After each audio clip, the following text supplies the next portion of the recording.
गुल्ली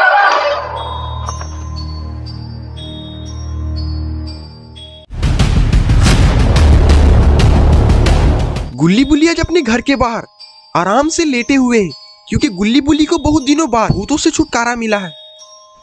गुल्ली तो शायद तारे गिन रहा है। देखो बेटा बुल्ली, वो वाला तारा तुम्हारा माई है, वो वाला तारा तुम्हारा बाप है, वो वाला तारा तुम्हारा मौसा है। गुल्ली बुल्ली दोनों हंसी मजाक कर ही रहे होते हैं, तभी उन्हें एक बहुत बड़ा बलून आसमान में उड़ता हुआ दिखता है।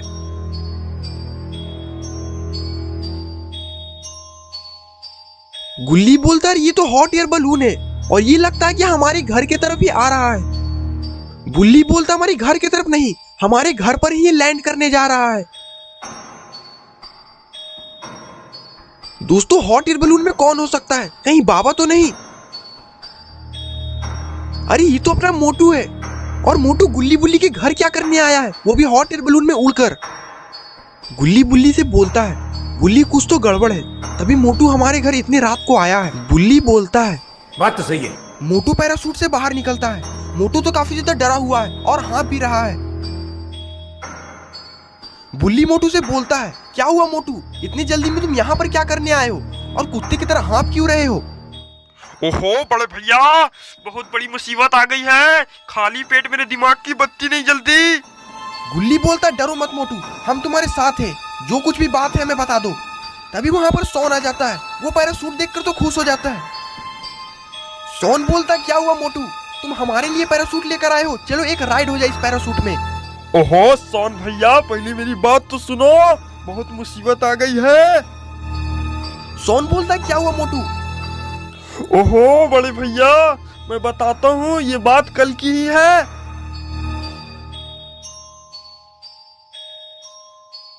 अरे मोटू बहुत जोर की आई है, मैं जा रहा हूँ, घर का ध्यान रखना। ओहो अरे पतलू, ये तो बता दो कौन से खेत में जा रहे हो? अरे मोटू आज मैं मिश्रा जी के खेत में जा रहा हूँ, क्योंकि उनके खेत में खाद की कमी हो गई है। जल्दी से आना पतलू, फिर हम लोग चलेंगे चाय समोसा खाने, क्योंकि खाली पेट मेरे दिमाग की बत्ती नहीं जलती। मोटू गुल्ली से बोलता है 4 घंटे इंतजार करने के बाद भी पतलू नहीं आता है। फिर मैं मिश्रा जी के खेत में जाता हूँ पतलू को देखने के लिए। तो मैं देखता हूँ कि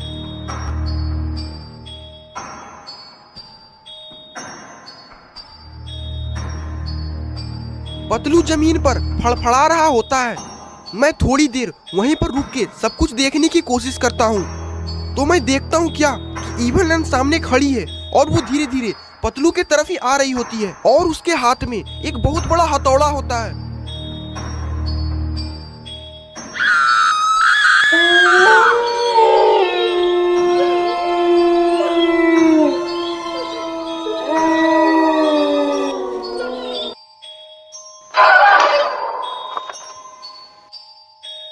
ओहो पतलू, मैं तुझे बचा नहीं पाया पतलू, मुझे माफ कर देना। मोटू वहीं पर रोने लगता है। गुल्ली बुल्ली उसे समझाने की बहुत कोशिश करते हैं। गुल्ली बोलता है मत रो मोटू, तुम्हारी इसमें कोई गलती नहीं है। अगर तुम्हारे जगह पर कोई भी रहता तो वहाँ पर उसे बचाने नहीं जाता, क्योंकि इविल नन के सामने जो कोई भी आता है वो कभी जिंदा लौट कर नहीं जाता। बुल्ली बोलता है मोटू तुम बताओ हम तुम्हारी कैसे मदद कर सकते हैं? ओहो बड़े भैया, मेरे पतलू को किसी भी हाल में उस इविल नन से बचा लो। सोन जोर जोर से चिल्ला चिल्ला कर नारा लगाने लगता है। मोटू पतलू मत डरो, हम तुम्हारे साथ हैं। गुल्ली बोलता है बिना किसी देरी किए हम लोग उस खेत में चलते हैं, नहीं तो कुछ भी हो सकता है। गुल्ली बोलता चलो इसी पैराशूट में हम लोग उड़कर चलते हैं। सोन बोलता है रुक जाओ गुल्ली बुल्ली, मैं घर के अंदर से बाबा का दिया हुआ खास हथियार लेकर आता हूँ। गुल्ली बोलता हाँ सोन जल्दी से जाकर लेकर आओ, क्योंकि उसके बिना हम लोग नहीं जीत सकते। सोन जल्दी से अंदर जाता है और अंदर से बाबा का दिया हुआ खास हथियार लेकर आता है। सारे लोग उस हॉट एयर बलून में बैठ जाते हैं और वहां से मिश्रा जी के खेत में जाने के लिए रवाना हो जाते हैं।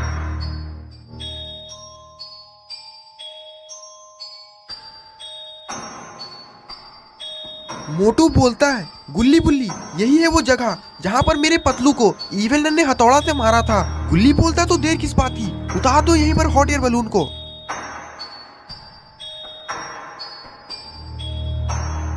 हॉट एयर बलून नीचे आ जाती है और फिर सारे लोग उस हॉट एयर बलून से बाहर आ जाते हैं। गुल्ली बोलता है मोटू से, मुझे तो यहाँ दूर दूर तक कोई भी नहीं दिख रहा।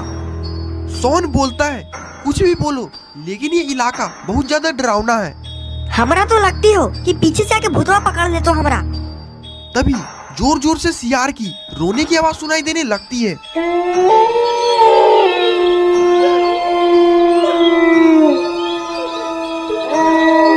सारे लोग घबरा जाते हैं क्योंकि सियार एक बहुत ही भयानक जानवर होता है जो कि इंसानों की हड्डियां तक चबा जाता है। अगर मेरे सामने सियार आ गया, इस गोली से मार देंगे पट से हेडशॉट। मोटू बोलता है, यहाँ पर बहुत सारे सियार हैं जो कि अपना शिकार रात को ही करते हैं, लेकिन सियार से भी ज्यादा खूंखार इविल नन है। उसने मेरे पतलू का कैसा हाल किया होगा, अगर वो मेरे सामने आ गई मैं उसे छोड़ूंगा नहीं।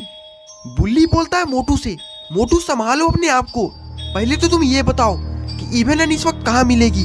मोटू बोलता है, इविल नन इस वक्त पुराने कब्रिस्तान के बगल में ही उसका घर है, वो वहीं पर होगी। गुल्ली बोलता है, तो देर किस बात की, चलो सारे लोग, इससे पहले कि देर ना हो जाए। सारे लोग पुराने कब्रिस्तान की तरफ जाने लगते हैं।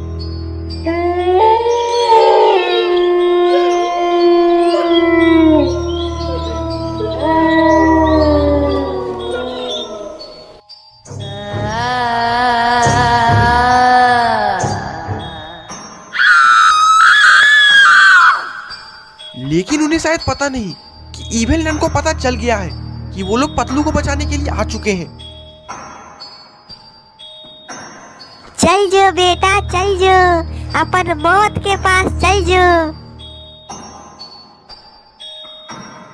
सारे लोग थोड़ी देर में ही उस पुराने कब्रिस्तान के पास पहुंच जाते हैं। पुराने कब्रिस्तान से हट के ही साइड में एक बंगला होता है।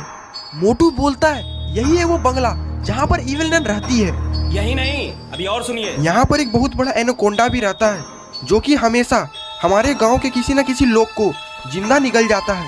ये सुनकर सोन बोलता है, मैं भूत से तो लड़ सकता हूँ लेकिन एनाकोंडा से मैं नहीं लड़ सकता क्योंकि मुझे सांपों से बहुत ज्यादा डर लगता है। गुल्ली बोलता है, ये सब बातें बाद में करेंगे, पहले सोन के बारे में सोचो, मुझे लगता है कि सोन इस बंगले के अंदर है। तभी मोटू बोलता है, इस बंगले के अंदर जाना इतना आसान बात नहीं है। इस बंगले के अंदर आजकल जो कभी गया है वो कभी जिंदा लौटकर नहीं आया है। अबे मोटे गेंडे, अगर कोई आज तक नहीं बचा तो हम लोग किस खेत की मूली है, हम लोग को यहाँ पर क्यों लेकर आए हो?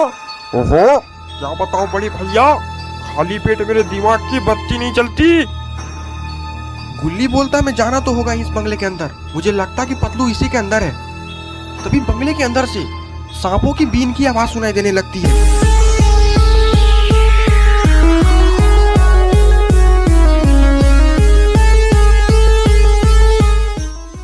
मोटू बोलता है, अरे ये क्या हो गया। जब भी ये बीन की आवाज सुनाई देने लगती है तभी वो सांप आता है। इससे पहले कि सांप आ जाए हमें कहीं जाकर छिप जाना चाहिए। सोन बोलता है, कहीं क्यों, हमें इस बंगले के अंदर ही छिप जाना चाहिए।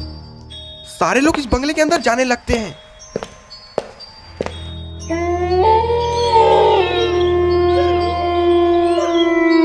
सारे लोग इस बंगले के बाहर जैसे ही जाते हैं वो बंगला का दरवाजा खुद पर खुद खुल जाता है और इसके अंदर से एक बहुत बड़ा मोटा एनाकोंडा निकलता है। तभी सोन बोलता है, गुल्ली बोलता है, हमने तो सोचा था कि इस बंगले के अंदर छिप जाएंगे तो बच जाएंगे, लेकिन ये एनाकोंडा तो इस बंगले के अंदर ही है। तभी बुल्ली जोर से चिल्लाता है, भाग रे लाइकन। सारे लोग भागने लगते हैं।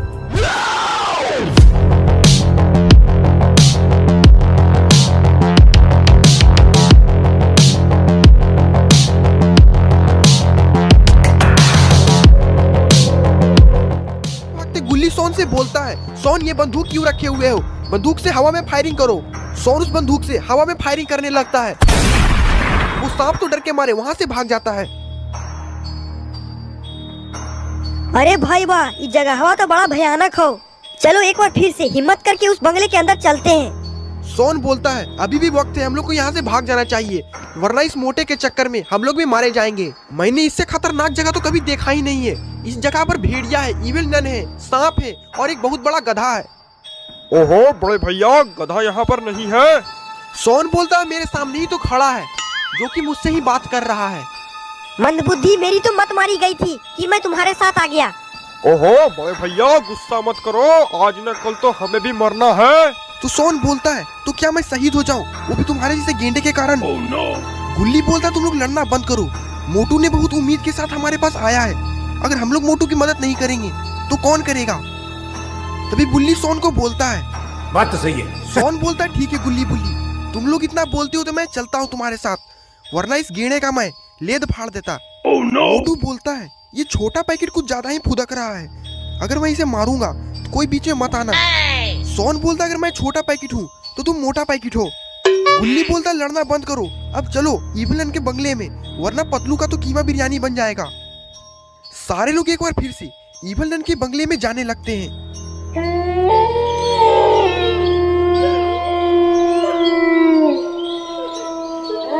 थोड़ी देर में एक बार फिर से वो लोग इवलन के बंगले में आ जाते हैं। वो लोग उस बंगले के अंदर घुस जाते हैं और वो सब देखते हैं कुछ ऐसा जिसे देख के उन लोगों की आंखें फटी की फटी रह जाती है।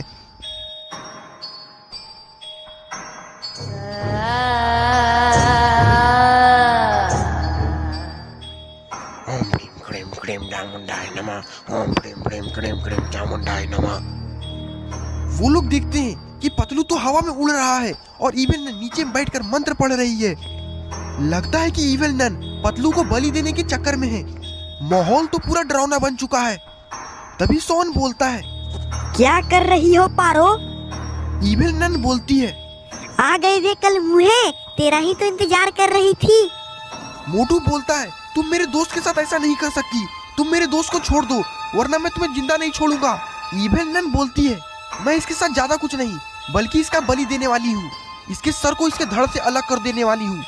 गुल्ली इवन नन से बोलता है कि तुम पतलू को बलि नहीं दे सकती क्योंकि हमने तुम्हें चारों तरफ से घेर लिया है। इवन नन बोलती है तू कर का लेबे रे, देखू ना तू आज का कर लेबे है।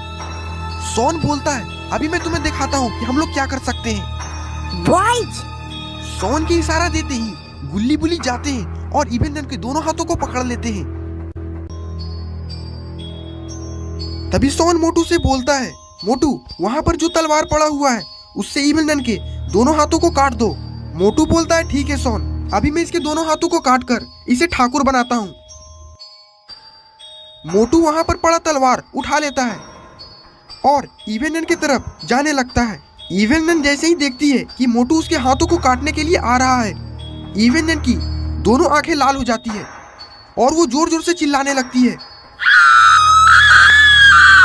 मोटू बोलता है ये हाथ हमको दे दे ठाकुर। नहीं, ये हाथ हमको दे। तेरा बाप यहाँ छोड़कर गया था कि तेरी माँ? तभी पतलू ऊपर से बोलता है तुम लोग जल्दी से इसका हाथ को काटो और मुझे आजाद करो, यहाँ पर शोले फिल्म नहीं चल रहा। तभी मोटू को कुछ ऐसा दिखता है जिसे देख के मोटू काफी ज्यादा डर जाता है। वो गुल्ली को बोलता है तुम लोग पीछे देखो। गुल्ली बोलता है कौन है पीछे? पीछे देखो, पीछे पीछे तो देखो। सारे लोग पीछे मुड़कर देखते हैं, पीछे तो कुछ ऐसा है जिसे देखने के बाद सारे लोगों की आंखें फटी की फटी रह जाती है। इवन नन जोर जोर से हंसने लगती है और बोलती है आ गया मेरा लाल, अब ये तुम्हें सबको जिंदा नहीं छोड़ेगा। तभी मोटू इवन नन से बोलता है इवन नन मैं तुम्हारे हाथों को नहीं काटने वाला था, बल्कि मैं तो ये तलवार तुम्हारे हाथों में देने वाला था ताकि तुम इन सभी को मार डालो। तभी बुल्ली मोटू से बोलता है ये क्या बोल रहे हैं मोटू? अभी पलटू राम बच्चे की जान लेगा क्या? सोन बुल्ली से बोलता है मैंने तो तुम सभी को पहले ही बोला था इस मोटे के चक्कर में मत रहो, इस मोटे के चक्कर में हम लोग भी मारे जाएंगे। तभी ऊपर से पतलू बोलता है इवन नन मुझे और मोटू को छोड़ दो, इन तीनों को ही मार डालो। गुल्ली बोलता है मुझे तो लगा मोटू ही सिर्फ एक लमड़ी है, लेकिन यहाँ तो पतलू भी 10 लमड़ी है। इवन नन बोलती है ठीक है मैं तुम दोनों को छोड़ देती हूँ, लेकिन इन तीनों को मैं नहीं छोड़ने वाली। इवन नन बोलती है मेरे पास 3 मुर्गे हैं, मैं सोच रही हूँ इसे मारकर कीमा बिरयानी बनाती हूँ और मैं अपने सारे दोस्तों को पार्टी दे देती हूँ क्योंकि मैंने बहुत दिनों से पार्टी नहीं दिया। इवन नन बोलती है चलो पहले मैं अपने सारे दोस्तों को फोन करके बुला लेती हूँ, लेकिन उससे पहले इन तीनों का इंतजाम करती हूँ। इवन नन गुल्ली बुल्ली और सोन को एक बहुत बड़े पिंजड़े में बंद कर देती है और मोटू और पतलू दोनों इवन नन की पार्टी की तैयारी करने में लग जाते हैं और इधर तीनों लोग को हलाल करने के लिए इवन ने पिंजरे में बंद कर दिया है। सॉन बोलता है हमें यहाँ से किसी न किसी तरीके से बचकर निकलना ही होगा, नहीं तो ये इवेलन हम तीनों को मार डालेगी। गुल्ली बोलता है मुझे लगता है कि हमें केवल बाबा ही बचा सकते हैं। तभी वहाँ पर मोटू पतलू आ जाते हैं। मोटू पतलू गुल्ली बुल्ली के पास आकर खड़े हो जाते हैं। सॉन उन दोनों से बोलता है तुम दोनों मेरी नजर के सामने से चले जाओ वरना मैं तुम दोनों का खून पी जाऊंगा। गुल्ली बोलता है हम तीनों ने तो तुम दोनों की मदद करने के लिए ही सोचा था, लेकिन तुम दोनों ने तो हमें ही बिरयानी बनने के लिए छोड़ दिया, वो भी कीमा बिरयानी। तभी पतलू बोलता है तुम तीनों हम दोनों को गलत समझ रहे हो, हमने तुम्हें बचाने के लिए ही इवेलन के सामने झूठ बोला, हम तुम्हें कुछ भी नहीं होने देंगे, हम पर भरोसा करो। मोटू बोलता है हमने तुम लोगों को बचाने के लिए एक प्लान बनाया है। तभी सोन बोलता है तुम दोनों का प्लान क्या है। मोटू और पतलू दोनों लोग उन सभी को अपना प्लान समझा देते हैं। तभी सोन बोलता है अब तुम्हारे हवाले वतन साथियों। तभी बाहर से किसी की गाड़ी की आवाज सुनाई देने लगती है।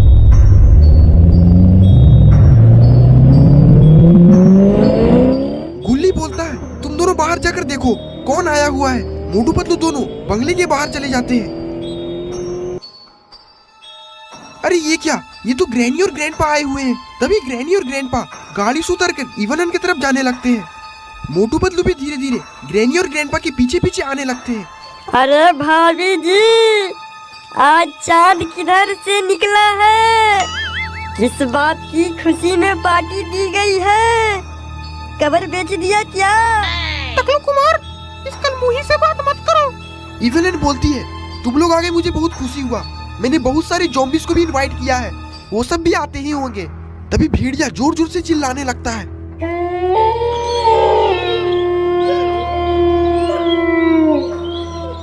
लगता है कि कोई बहुत बड़ा भूतों का राजा आ रहा है। तभी कब्रों के अंदर से सारे ज़ॉम्बीज़ निकलने लगते हैं।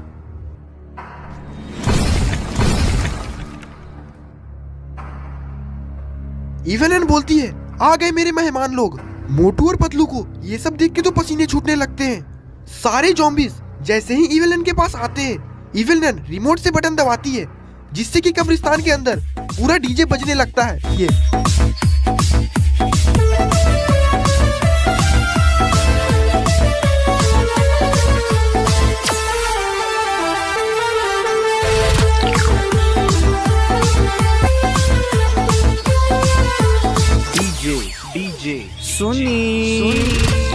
सारे लोग डांस करके थक जाते हैं। तभी ग्रैंडपा इवेलन से बोलते हैं अरे भाभी जी, नचवा नचवा के जान ले लगू क्या? कुछ खाने पीने का भी इंतजाम है या फिर फकटिया है? इवेलन ग्रैंडपा से बोलती है तुम्हारे ठूसने का इंतजाम किया हुआ है, तुम्हारे लिए मैंने 3-3 मोटे ताजे बंदे रखे हुए हैं। ग्रैनी बोलती है जल्दी से उन तीनों बंदों को लाओ, मेरे मुंह में तो सुनामी आ गया। इवेलन गुल्ली बुल्ली और सोन को बाहर लाती है और टेबल पर लेटा देती है। तभी इवेलन एक बड़ा सा तलवार मोटू को देती है और बोलती है इस तलवार से इन तीनों का सर धड़ से अलग कर दो। मोटू वो तलवार इवेलन से ले लेता है। तभी मोटू उस तलवार को एक ज़ॉम्बीज़ को फेंक के मारता है, जिसकी वजह से ज़ॉम्बीज़ का सर धड़ से अलग हो जाता है और वो ज़ॉम्बीज़ वहीं पर भगवान को प्यारा हो जाता है। इवेलन को मोटू पे बिल्कुल भी विश्वास नहीं हो रहा था क्योंकि मोटू ने इवेलन के साथ धोखा कर दिया। इवेलन पतलू को पीछे से पकड़ लेती है और मोटू को बोलती है अगर तुमने किसी को भी मारने की कोशिश की तो मैं इस पतले आदमी का मुड़ी कवाड़ दूंगी। तभी मोटू बोलता है पतलू को छोड़ दो, तुम्हें अगर मारना है तो मुझे मार दो। तभी उसमें से एक ज़ॉम्बी आता है और मोटू को मारने लगता है। मर तेरा बुद्धनी के मर भागो का मार दे नदिया के बेटा, मर मर टकला फोड़ दे मोटका के तो रोका दे लो। ज़ॉम्बीज़ मोटू का मार के टकला फोड़ देता है, जिससे कि मोटू वहीं पर बेहोश हो जाता है और उसके सर से बहुत ज्यादा खून बहने लगता है। तभी इवेलन बोलती है अब इस पतले की बारी। तभी पीछे से किसी की आवाज आती है रुक जा बे बुढ़िया। सारे लोग पीछे मुड़कर देखने लगते हैं।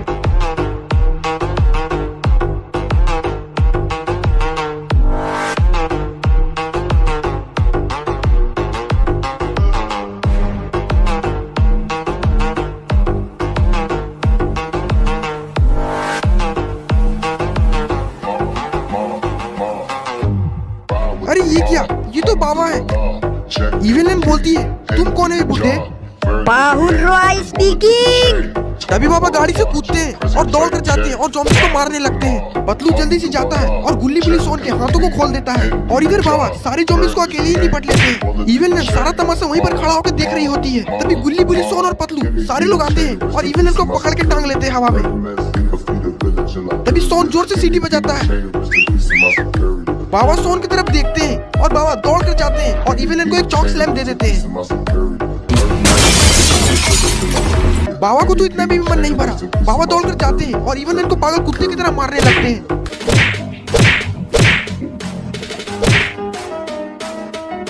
तभी पीछे से सोन बोलता है, कूल डाउन मजनू भाई, कूल डाउन। बाबा का गुस्सा ठंडा हो जाता है। बाबा सोन से बोलते हैं, तुम बोलते हो सोन तो मैं इसे छोड़ देता हूँ, नहीं तो आज मैं इसका अंदर पंजर ढीला कर देता। तभी पीछे से इवन खड़ा हो जाती है और बाबा का गला को पकड़ लेती है। ये बुढ़ावा हमारी पार्टी खराब करता है, जान मारने तो आज। तभी मोटू पीछे से डंडा से इवन का खोपड़ा तोड़ देता है और फिर बाबा अपनी लेजर बीम से इवन पर हमला कर देते हैं। तभी सोन बोलता है, बाबा ग्रैनी और ग्रैंडपा किधर है? बाबा बोलते हैं, मुझे पता है वो दोनों कहाँ हैं। अरे ग्रैनी और ग्रैंडपा तो कब्र के पीछे छिपे हुए हैं। और फिर बाबा अपने लेजर बीम से ग्रैनी ग्रैंडपा पर भी हमला कर देते हैं। तभी सोन बाबा से बोलता है, चलिए बाबा हो गया मारपीट, अब जाके अपना घर जाइए और रजाई ओढ़ के सूत जाइए, ठंडा बहुत ज्यादा कैले है। गुल्ली बोलता है, ठंडा में बुढ़वा के विकेट गिर जाएगा। सारे लोग बाबा पर हंसने लगते हैं। तो दोस्तों कैसा लगा आपको ये स्टोरी कमेंट बॉक्स में जरूर बताइएगा। अगर आपको ये वीडियो अच्छा लगा तो वीडियो को लाइक करिए और चैनल पे नए हैं तो चैनल को सब्सक्राइब करना मत भूलिएगा। और ये है कुछ शॉर्ट आउट जिन्होंने मेरे पिछले वीडियो में कमेंट किया, आप भी चाहते हैं कि मैं आपको शॉर्ट आउट दूँ, वीडियो के नीचे अच्छा कमेंट जरूर कर दें। हम मिलते हैं आपको किसी अगले वीडियो में, तब तक के लिए बाय बाय।